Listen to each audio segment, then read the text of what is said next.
Assalamualaikum kepada Dr. Faziani dan juga rakan-rakan.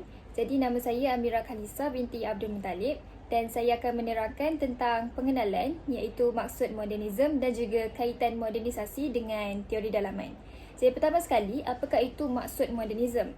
Jadi modernisme ini merujuk kepada gerakan kebudayaan dalam seni, seni bina, muzik, kesusasteraan dan juga seni gunaan yang berkembang 30 tahun sebelum tahun 1914.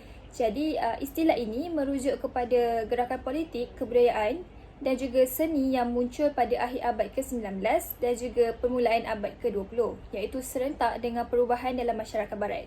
Jadi gerakan ini menekankan kuasa manusia untuk mencipta, membaiki dan membentuk semula persekitaran mereka dengan bantuan ilmu sains, teknologi dan juga uji kaji praktikal. Jadi selain itu, modernisme juga menggalakkan penilaian semula setiap aspek kewujudan dari perdagangan ke falsafah dengan matlamat yang menentukan apa itu yang menyekat kemajuan sosial dan menggantikan dengan sesuatu kaedah yang lebih baru dan juga yang lebih baik.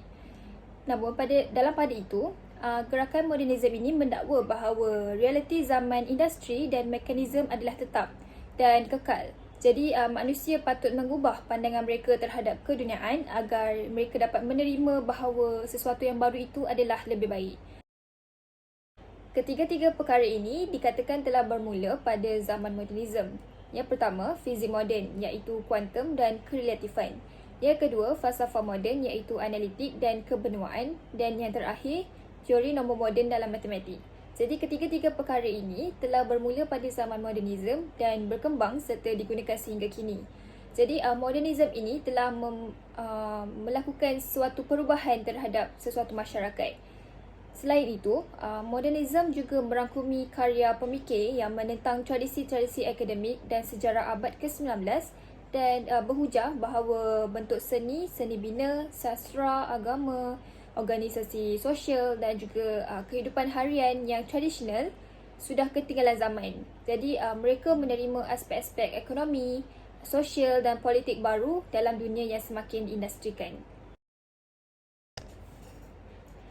Seterusnya, saya akan menerangkan tentang kaitan modernisasi dengan teori dalaman. Jadi, teori ini menganggap bahawa sesebuah masyarakat adalah ditentukan oleh sifat-sifat dalaman masyarakat tersebut dan bukan datang daripada pengaruh masyarakat moden barat. Jadi, teori dalaman ini menumpukan kepada nilai, sikap dan motif sebagai sifat-sifat dalaman sesebuah masyarakat.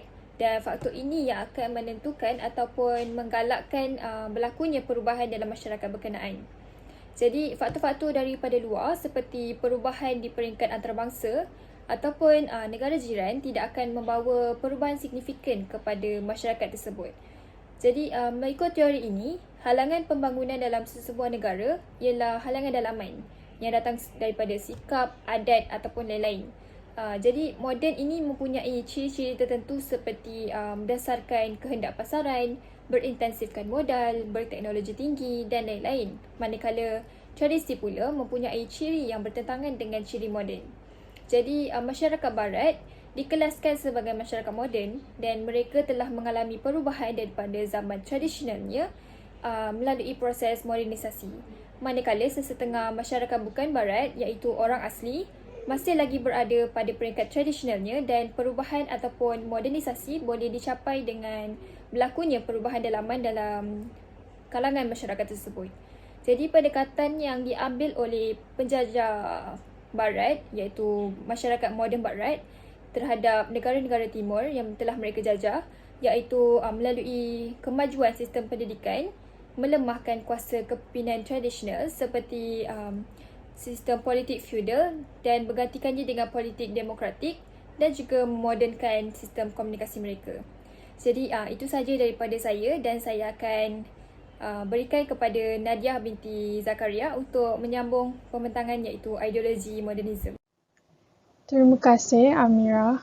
Assalamualaikum, saya Nadia Zakaria dan saya akan membentangkan tentang ideologi modernisme. Ideologi modernisme ialah pemikiran dan gerakan yang berjuang untuk menggantikan segala pemikiran tradisionalisme agar sesuai dengan keadaan semasa yang dianggap moden. Pada mulanya, modernisme ini muncul akibat daripada kefahaman sekularisme yang bertapak di Eropah pada abad ke-15 hingga ke abad 17 yang bertujuan untuk menentang kefahaman tradisionalisme Bible dan melakukan perubahan mengikut kesesuaian zaman itu. Setelah itu, masyarakat Eropah telah mula membebaskan diri mereka daripada agama. Akan tetapi, modernisme ini dianggap sebagai penentangan terhadap agama Islam kerana ia lahir daripada pegangan sekularisme. Pada pemikiran modernisme, agama dianggap kolot dan sesetengah ajarannya tidak sesuai dengan konsep pemodenan yang ingin dibawa. Kian, modernisme berkembang apabila kemunculan tamadun barat yang berkiblatkan akal terutamanya pada abad ke-18, iaitu pada zaman Enlightenment. Dengan ini, secara khususnya gerakan ini dapat dibahagikan kepada 3 peringkat, iaitu modernisme, pasca-modernisme dan postmodernisme. Modernisme telah muncul pada zaman kebangkitan iaitu Renaissance setelah berakhirnya zaman gelap pada sekitar tahun 1900 dan dengan adanya gerakan Enlightenment yang dibawa oleh golongan ahli falsafah Enlightenment di sekitar abad ke-18 ini seperti Immanuel Kant yang berasal dari negara Jerman, David Hume dan juga John Locke yang berasal dari Britain. Kefahaman modernisme berteraskan logosentrik, iaitu menekankan kepentingan akal fikiran manusia yang rasional dan bukti sains di dalam menentukan kebenaran organisasi sosial dan sebagainya. Pemikiran modernisme ini juga mengagungkan kejayaan sains dengan kemunculan ahli-ahli falsafah sains seperti Bertrand Russell dan Karl Popper yang telah membawa aliran modernisme dan positivisme. Ianya kemudian semakin berkembang apabila penjajahan barat mula berkembang pada abad ke-18 tersebut seperti Mustafa Kemal Atatürk di Turki. Pasca-modernisme pula ialah pemikiran pemodenan yang lahir pada abad ke-18 apabila kelahiran ramai pemikiran dan kemajuan teknologi di barat. Terdapat banyak pemikiran baru yang muncul dalam era pasca-modernisme ini, seperti humanisme, feminisme, pragmatisme, hedonisme dan banyak lagi. Umat Islam terutamanya banyak diserangi oleh pemikiran modernisme pada era ini. Antaranya ialah musuh Islam, iaitu golongan berfahaman sekular dari kalangan umat Islam, dan persatuan dan gerakan Islam yang terpengaruh dengan modernisme. Objektif mereka melalui teori ilmu atau epistemologi kepada golongan intelektual dan melalui fahaman kesamarataan, pluralisme dari sudut agama, budaya dan adat resam kepada golongan awam. Pemikiran pasca-modernisme adalah kesinambungan daripada pemikiran modernisme yang dianggap tidak sempurna. Golongan pasca-modernisme ini berpandangan insan dan bukan hanya terdiri daripada aspek intelektual, tetapi juga aspek emosi, intuitif, kerohanian dan sebagainya yang perlu dihargai. Mereka juga anti kepada asas-asas kebenaran dan hakikat dan cenderung untuk mengubah sejarah. Ideologi pasca-modernisme ini telah meresap ke dalam pelbagai disiplin ilmu, termasuklah bidang antropologi, psikologi, sosiologi, sejarah dan lain-lain. Golongan ini juga tidak mengambil kisah kepada kehilangan sejarah, jati diri, agama dan tradisi. Mereka menganggap bahawa agama ini boleh diubah oleh akal iaitu New Age dan disesuaikan dengan budaya dan masa manusia dan persoalan falsafah dan aliran metafizik tentang agama pula dianggap tidak relevan lagi. Dengan ini, golongan pasca-modernisme ini mementingkan simulacra dan realiti ciptaan. Akhir sekali, golongan postmodernisme yang muncul pada abad ke-21, iaitu pada hari ini. Golongan tersebut memegang konsep kritikan terhadap pasca-modernisme yang dianggap tidak memenuhi kehendak manusia.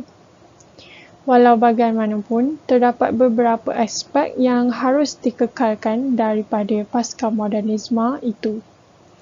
Postmodernisme ini semakin berkembang apabila dunia mengalami proses globalisasi dan penduduknya disajikan dengan pelbagai kemudahan teknologi maklumat. Sekian daripada saya. Seterusnya saya akan beri laluan kepada Afiq untuk pembatangan seterusnya.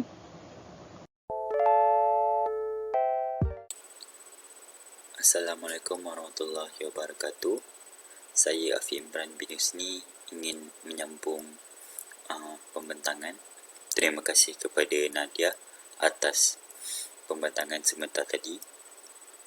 Jadi, topik yang ingin saya bentang ialah gerakan memperjuangkan modernisme berasaskan Barat.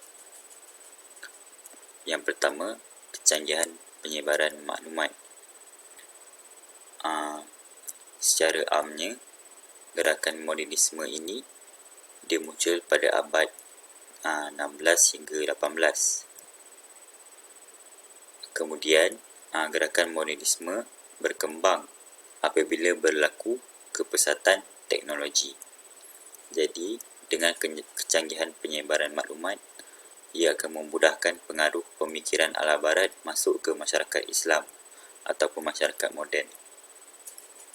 Sebagai contoh, melalui surat khabar, berita, malah rancangan di televisyen pun mampu memberi impak dalam mempengaruhi pemikiran seseorang.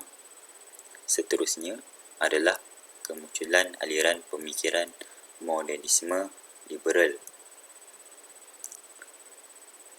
Kemunculan ini adalah kerana penentangan terhadap fahaman agama, budaya dan struktur masyarakat.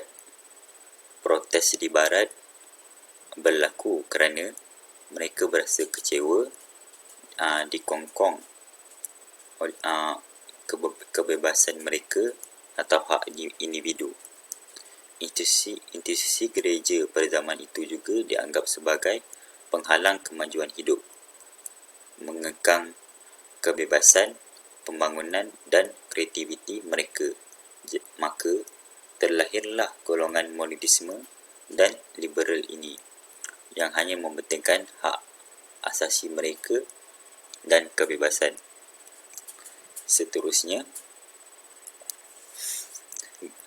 nombor 3 adalah gerakan modernisme menentukan tafsiran baru. Tafsiran baru terhadap agama dan budaya menerusi kerangka rasionalisme. Gerakan modernisme ini berjaya merombak sistem tradisi masyarakat Barat dalam aspek kehidupan seperti pemerintahan, hiburan dan keilmuan. Gerakan modernisme juga berjaya membuat Islam sebagai tema pemikiran diketengahkan menerusi perspektif moden ciptaan mereka tanpa merujuk disiplin ilmu yang diiktiraf oleh ulama Silam. Seterusnya, citra pemikiran modernisme menular dalam kelompok Islam. Sebagai gerakan intelektual dan kebudayaan di mana masyarakat hendaklah dibebaskan dari tradisinya, inilah yang sering difikirkan oleh masyarakat yang ingin memperjuangkan modernisme ini. Gerakan berpegang kepada kepercayaan bahawa masyarakat perlu dibebaskan daripada tradisi yang dimonopoli oleh penguasa agama, tidak kira Islam maupun Kristian.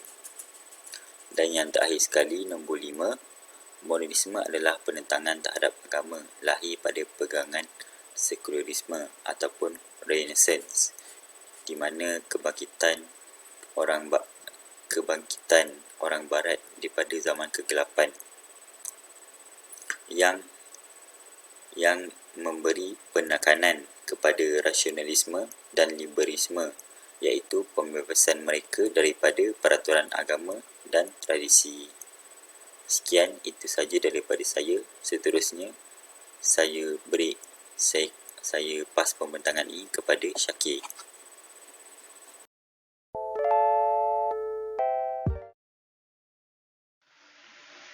Terima kasih kepada Hafiz. Saya Syakir bin Roslan. Saya akan meneruskan pembentangan ini dengan menerangkan tentang tokoh-tokoh yang mendukung modernisme. Terdapat dua bahagian, iaitu tokoh-tokoh Islam dan tokoh-tokoh Barat. Tokoh-tokoh Islam ialah tokoh yang pertama ialah Al-Said Jamaluddin Al-Afghani. Tokoh yang kedua pula ialah Syekh Muhammad Abduh. Tokoh-tokoh Barat pula John Locke dan Auguste Comte. Okey, seterusnya saya akan membincangkan tentang tokoh yang pertama, iaitu Al-Said Jamaluddin Al-Afghani. Nama penuh beliau adalah Jamaluddin bin Sadda Al-Afghani. Tahun beliau lahir adalah pada tahun 1254 Hijrah atau 1838 Masihi. Tempat lahir beliau adalah Sad Abad, Kabul, Afghanistan.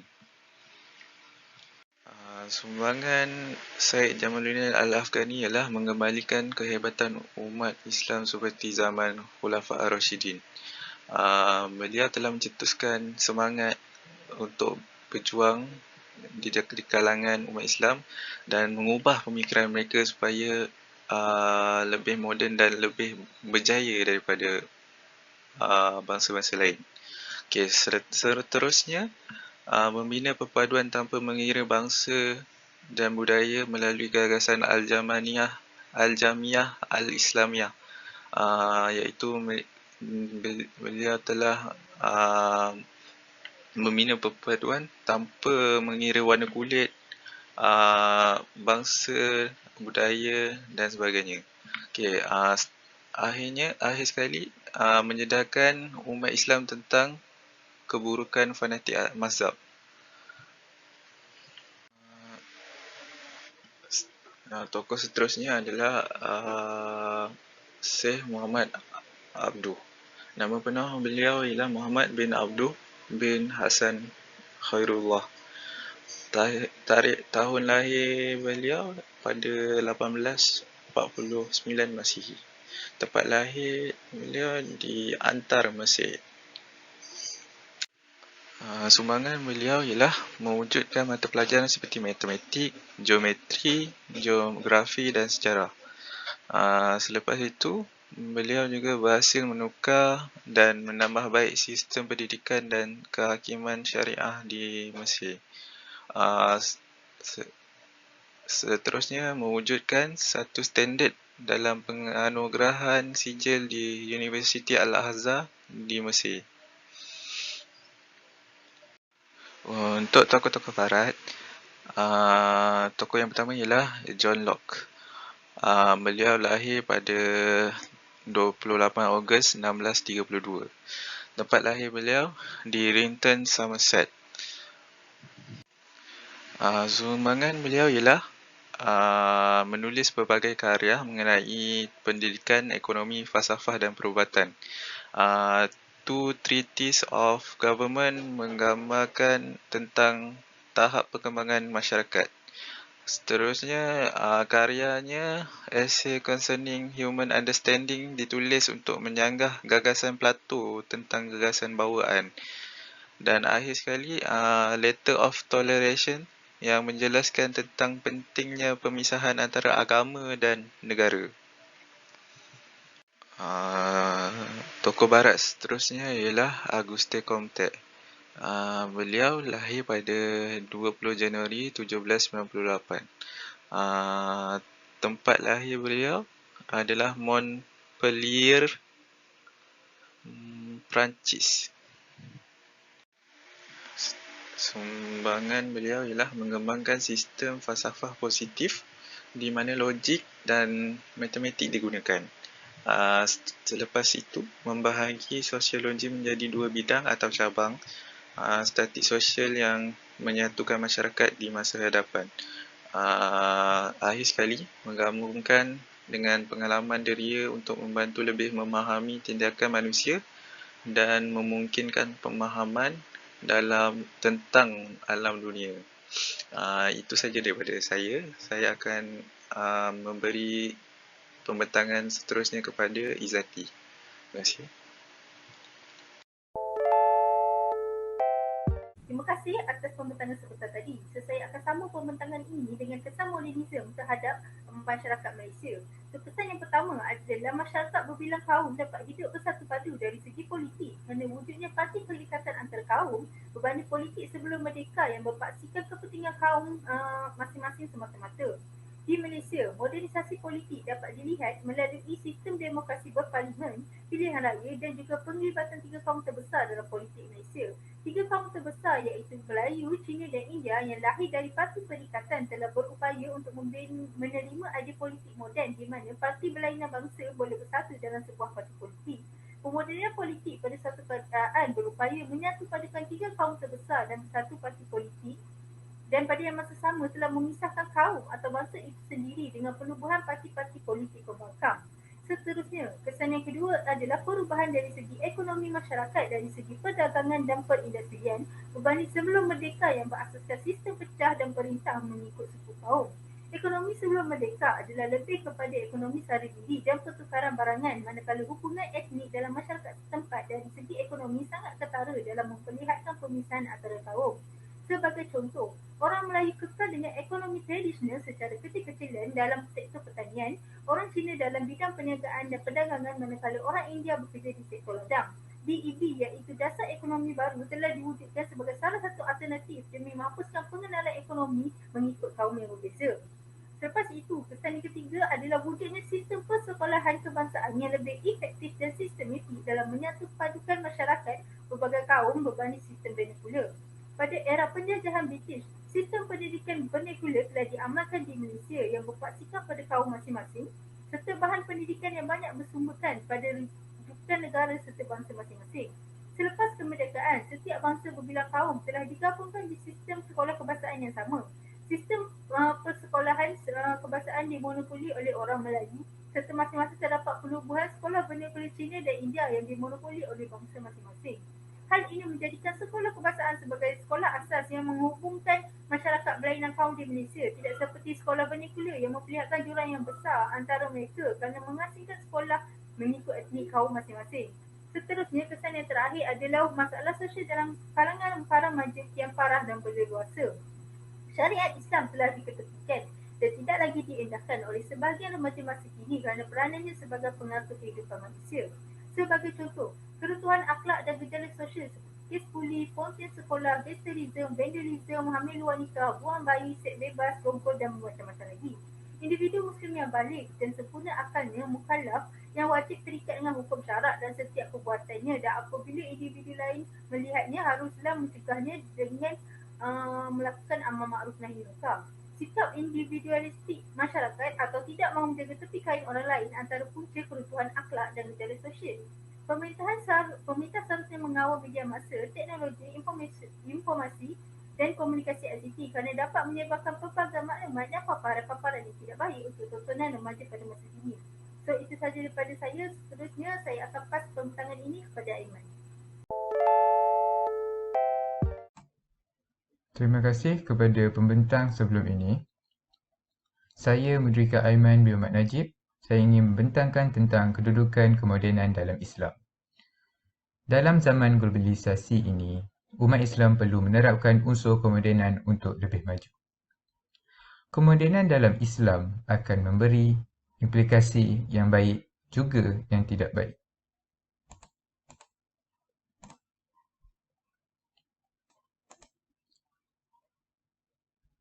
Bagi implikasi yang baik bagi kemodenan dalam Islam, yang pertama, banyak kemajuan yang dapat dilihat apabila kemodenan diterapkan dalam kehidupan umat Islam. Yang kedua, arus kemodenan dapat memajukan sesebuah negara atau institusi Islam dalam semua sektor. Sebagai contohnya, kita dapat melihat negara-negara Islam mulai maju di mata dunia. Contoh negara Islam yang maju ialah seperti di Arab Saudi. Dengan kedatangan arus kemodenan, urusan umat Islam melakukan ibadah, umrah dan haji lebih lancar dengan penerapan unsur kemodenan. Ini adalah satu contoh negara Islam yang maju.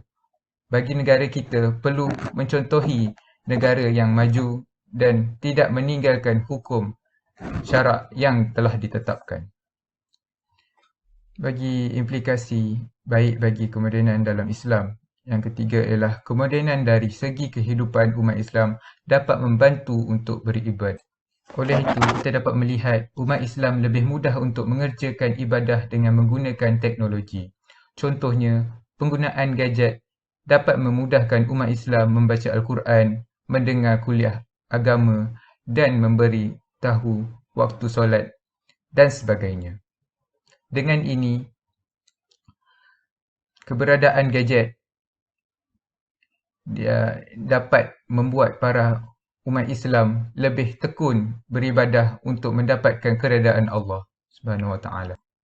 Itu adalah salah satu implikasi yang baik bagi kemodenan dalam Islam. Seterusnya kita akan pergi kepada implikasi yang buruk tentang kemodenan dalam Islam. Implikasi buruk berlaku kerana gerakan kemodenan ini dibawa oleh orang Barat. Seperti kita tahu, banyak perkara yang boleh membuatkan pemikiran kemodenan ini bercanggah dengan hukum syarak. Dengan ini, umat Islam perlu berhati-hati untuk menerapkan pemikiran kemodenan kepada hidup mereka. Yang kedua, umat Islam hanyut untuk mengejar kemodenan sehingga melupakan perintah Allah Subhanahu Wa Taala. Dengan ini kita dapat melihat umat Islam mengambil mudah atau melanggar hukum syarak. Perkara ini amat membimbangkan kepada semua umat Islam. Bagi yang ketiga, orang Barat telah mengeksploitasi pemikiran dunia tentang agama Islam. Orang Barat telah mengambil kesempatan untuk mencalarkan nama baik agama Islam sebagai contoh dengan keberadaan teknologi media massa oleh orang Barat menunjukkan umat Islam di Kashmir, Bosnia dan juga Palestin sentiasa dalam peperangan. Dengan ini, media massa Barat menunjukkan agama Islam adalah penuh dengan keganasan sehingga timbullah terma Islamofobia. Oleh itu, kebanyakan masyarakat dunia takut dengan umat Islam kerana penipuan bagi yang dilakukan oleh media massa yang dilakukan oleh orang Barat. Yang terakhir ialah umat Islam tidak bersatu kerana ingin mengejarkan kemodenan. Kita dapat melihat umat Islam mementingkan perkara duniawi sehingga pusat pengumpulan umat agama Islam pada masa yang lampau ditinggalkan seperti di masjid. Dan kita dapat melihat masjid-masjid mula kosong di masa kini kerana mereka terlampau sibuk dengan perkara duniawi. Dan dengan ini kita dapat melihat umat Islam semakin renggang antara satu sama lain. Bagi kesimpulan untuk kemodenan dalam Islam ialah umat Islam perlu menerapkan kemodenan tanpa meninggalkan tuntutan Allah Subhanahu Wa Taala. Seterusnya kita akan pergi kepada kesimpulan bagi tajuk modernisme ini. Yang pertama, modernisme adalah salah satu gerakan falsafah yang seiring dengan budaya dan perubahan. Kedua, gerakan ini bermula pada abad ke-19 dan abad ke-20. Ketiga, faktor pergerakan modernisme diwujudkan untuk pembangunan masyarakat, perindustrian moden dan perubahan pesat bandar dengan cerita keperitan pada zaman Perang Dunia Pertama. Yang terakhir, modernisme ini juga menolak kepercayaan agama dan menolak kepastian pemikiran pencerahan. Natijahnya, arus kemodenan akan diterapkan kepada kehidupan masa kini. Akan tetapi, kita perlu mengaplikasikan kemodenan tanpa melupakan hukum syarak. Sebagai contoh, pada zaman prasejarah kegemilangan Bumi Melaka, menunjukkan pengimbangan kemodenan dan hukum syarak dapat memajukan sesuatu kawasan atau negara. Bab kata pepatah, sejarah manusia tak lain tak bukan hanya gambaran masa dahulu sebagai pengajaran masa sekarang. Terima kasih dan Assalamualaikum.